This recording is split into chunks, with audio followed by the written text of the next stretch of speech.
ঘরের জানলা দিয়ে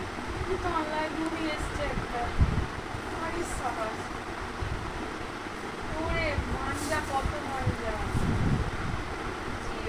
হঠাৎ করে দেখি এসে পড়লো ঘুড়ি পেয়ে গেলাম একটা পোকাটা হবে ঘরে এসে আটকে পড়ে গেছে দারুণ দেখতে। টেনে নিয়ে এলাম 70 গ্রাম।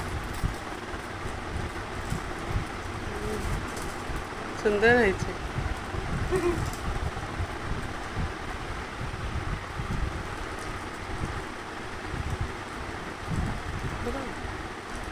দারুণ ঘুড়ি।